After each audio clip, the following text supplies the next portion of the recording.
Welcome back for another deep dive. Today we are going to be tackling a really thought-provoking concept in political philosophy.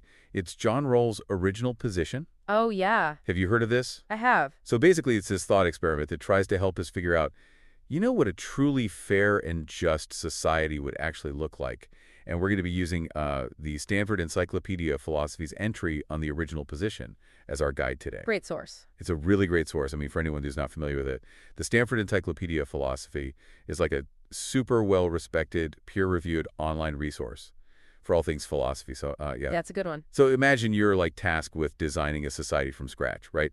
Like, how would you even begin to ensure that it's fair? I mean, that is the challenge that John Rawls was trying to take on with his idea of the original position. Yeah, and it's a really influential concept in political philosophy. It comes from his famous book, A Theory of Justice.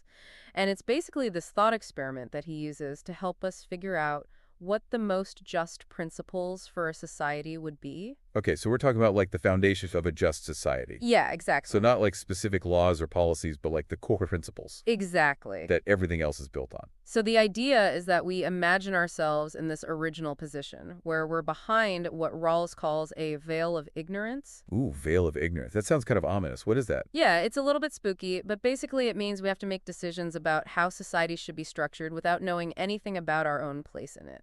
Okay, so like you don't know your social status, your wealth, Right. your race, gender, talents, Yeah. even like your personal values. Exactly. All of that is hidden from you. Wow, so it's like a total identity reset. Yeah, you're stripped down to the bare essentials of being a rational person.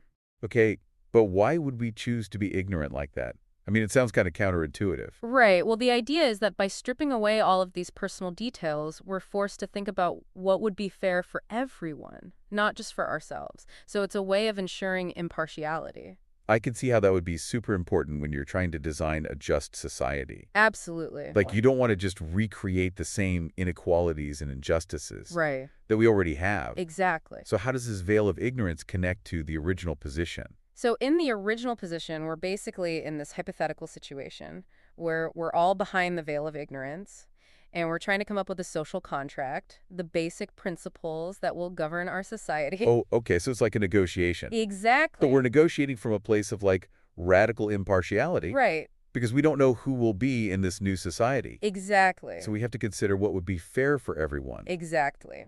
Yeah, and Rawls argues that this is the best way to arrive at principles that are truly just. Okay, so it's like a thought experiment to test out different principles of justice Right. and see which ones would actually hold up Exactly. if we were all starting from a position of equality. Yeah, and it's important to note that Rawls isn't saying that this is how societies are actually formed. It's a thought experiment, a way of getting us to think about justice in a different way. So it's not like a historical account of how societies came to be. No, it's more about like a philosophical tool for analyzing the concept of justice. Got it. So it's not about like what happened in the past. It's about what should happen in the future. I see. So it's like a way of setting a standard for how we should think about justice, Right. even if we can't perfectly achieve it in the real world. Exactly. Okay, I'm starting to get the idea.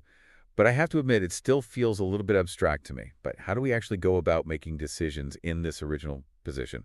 If we don't know anything about ourselves or our values or our interests, it seems like it would be pretty chaotic. Yeah, that's a good point. It's definitely a challenging thought experiment. But Rawls does give us some guidance. He argues that the parties in the original position are still rational.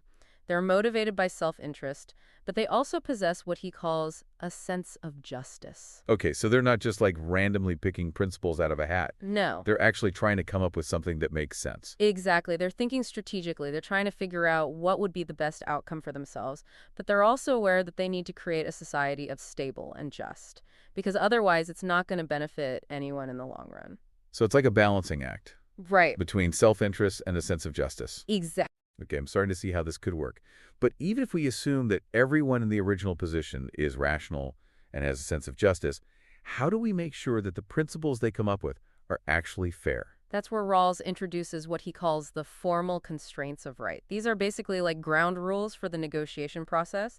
They ensure that the principles that are chosen meet certain criteria to be considered fair and workable. Okay, I'm intrigued. Let's dive into these formal constraints. What are they all about? Okay, well, first of all, the principles have to be general. They can't be tailored to favor specific individuals or groups. Right, so no special treatment or exceptions for certain folks. Exactly. It's about establishing a level playing field, where everyone is subject to the same rules and has Hmm. the same opportunities to thrive. Makes sense. They also need to be universal, meaning they apply to everyone equally, regardless of their circumstances. Okay, so no picking and choosing who gets to benefit from these principles. Right. It's about fairness for all. What Exactly. else? Rawls also emphasizes ordering, meaning the principles have to be clear and consistent, so they provide a clear way to resolve conflicts and make decisions. Okay, so no wishy-washy guidelines. Right, exactly. We need a solid set of rules that everyone can understand and apply fairly. Got it. What else? And one of the most crucial constraints, and one that often sparks debate, is publicity. Publicity. What does that mean in this context? It means that the principles of justice have to be publicly known and acknowledged by everyone in society. Okay, so it's not enough for them to be like written down somewhere. Right. They actually have to be out in the open. Exactly. Rawls insists that everyone needs to know what the rules are and why they're in place. Why is that so important? Well, for one thing, it's about transparency and accountability. If the principles of justice are hidden or secret, then it's easy for people in power to abuse them or to manipulate them to their own advantage. So publicity acts as a safeguard against corruption. Exactly. But it's more than just that, isn't it? It is. It's also about respect for persons. Right. Like if we're going to be governed by these principles. We have a right to know what they are and to understand the reasoning behind them. So it's about treating people as autonomous agents Yes. who are capable of making their own informed decisions. Exactly. I like that. Yeah, it's a really important aspect of Rawls's theory. It shows that he's not just concerned with abstract principles, but also with the way those principles affect real people's lives. That makes sense. Okay, so we've got these formal constraints of right, which are like the ground rules for choosing principles of justice in the original position. But how do we actually make those choices? Like, how do we decide which principles are the most just? That's where Rawls introduces the maximin principle. Okay, maximin principle. Another new term. Yeah, a bit of a mouthful. But it's actually a pretty simple idea. It basically says that when you're faced with a choice between different options, and you don't know which option will lead to the best outcome, you should choose the option with the best worst-case scenario. Okay, so it's like a risk-averse approach to decision-making. Exactly. You're trying to minimize the potential for harm, Right. even if it means sacrificing some potential gains. So how does this apply to the original position? Well, imagine you're behind the veil of ignorance. You don't know what your place in society will be. So you have to consider the possibility that you could end up in a really bad situation, like you could be poor or sick or discriminated against. Right, that would be awful. Exactly. So according to the Maximin principle, you should choose the principles of justice. That would make that worst-case scenario as good as possible. Okay, I'm starting to see how this works. But wouldn't that lead to a really cautious or even like a stagnant society? That's a common criticism of the Maximin principle, but Rawls would argue that it's not about choosing the absolute safest option. It's about finding a balance between minimizing risk and ensuring that everyone has the opportunity to lead a fulfilling life. Okay, so it's not about creating a utopia where everyone is perfectly equal. Right. It's about establishing a foundation of fairness Me that allows everyone to reach their full potential. precisely. I like that. So how does the Maximin principle lead us to choose Rawls' principles of justice over other alternatives like utilitarianism? Well, utilitarianism says that we should aim for the greatest happiness for the greatest number of people, which sounds pretty good on the surface. Yeah, it does. But it can have some problematic implications, especially when you consider it from the perspective of the original position. Okay, how so? Well, imagine a scenario where sacrificing the basic rights of a small minority would lead to a significant increase in happiness for the majority. Ooh, that gets ethically murky pretty quickly. Right. So you're saying utilitarianism could potentially justify some pretty unfair outcomes, Exactly. even if they result in a net increase in happiness overall. Precisely, and that's a risk that rational individuals behind the veil of ignorance would be unwilling to take. They wouldn't want to gamble with their own basic rights and liberties, even if it meant a chance at greater happiness for others. That makes sense. It's like playing Russian roulette with people's fundamental well-being. Exactly, you might come out ahead, but you also might end up being the one who gets sacrificed. Right. And Rawls argues that his principles of justice, with their emphasis on fairness and individual rights, offer a much more secure and stable foundation for a just society. So the Maximin principle guides us towards a system that prioritizes fairness and security for all, Right. even if it means potentially sacrificing some hypothetical gains in overall happiness. Exactly. Interesting. Yeah, it's a really important distinction, and it's one of the key reasons why Rawls' theory has been so influential. Okay, so we've talked about the veil of ignorance, the formal constraints of right, and the Maximin principle.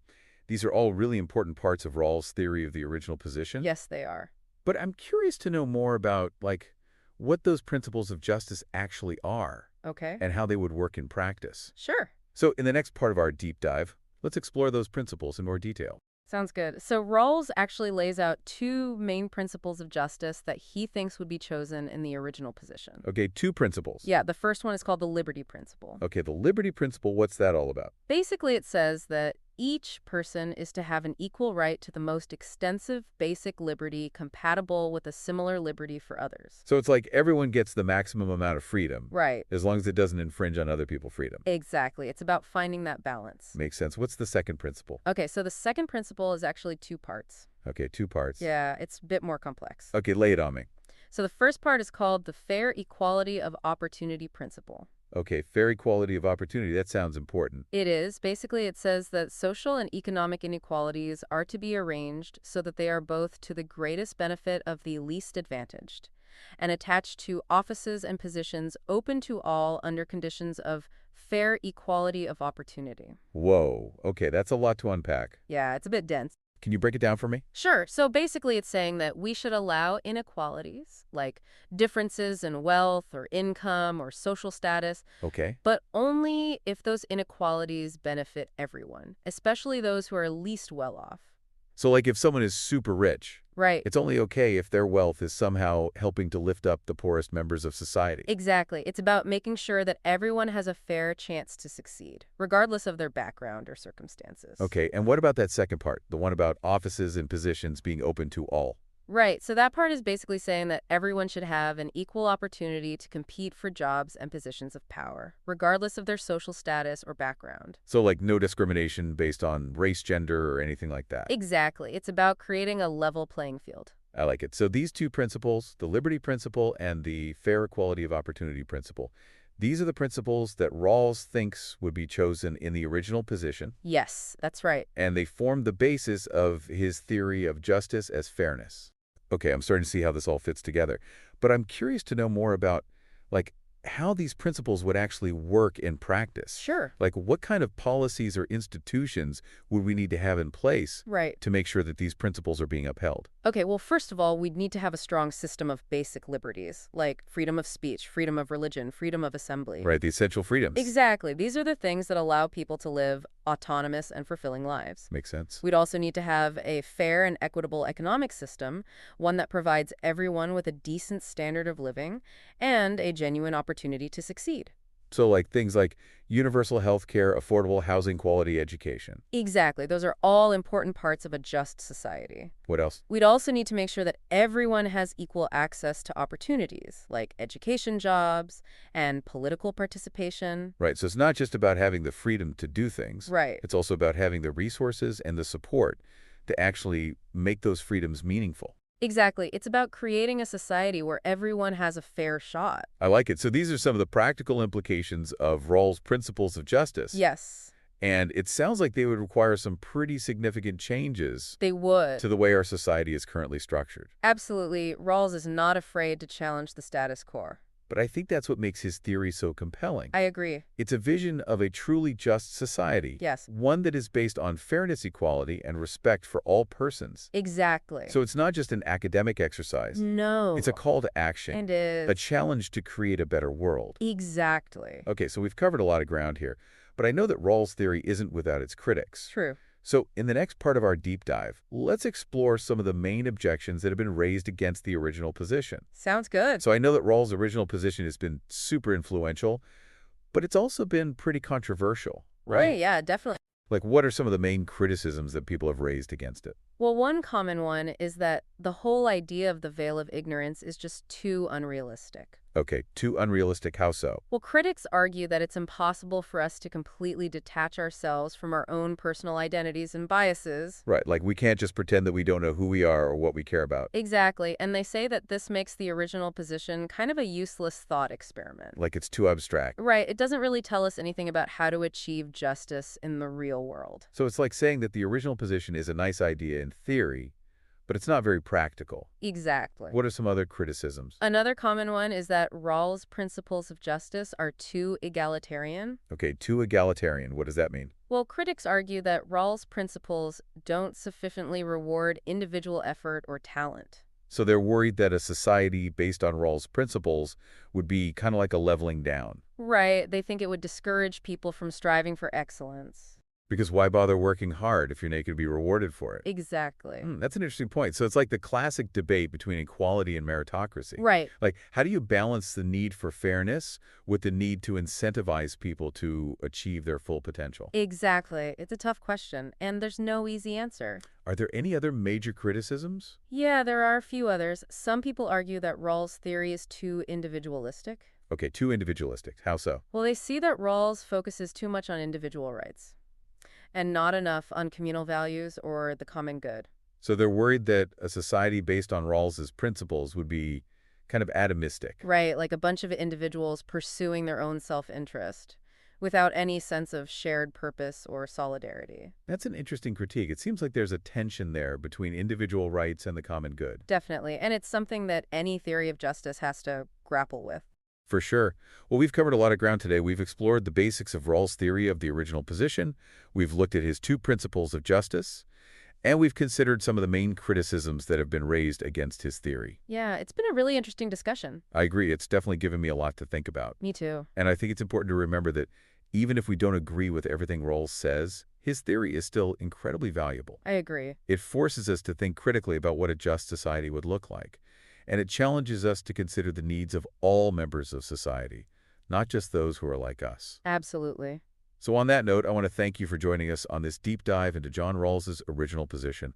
I hope you found it as thought-provoking as I did. Thanks for having me. And be sure to check back next week for another deep dive into the world of ideas. Until then, keep those mental gears turning.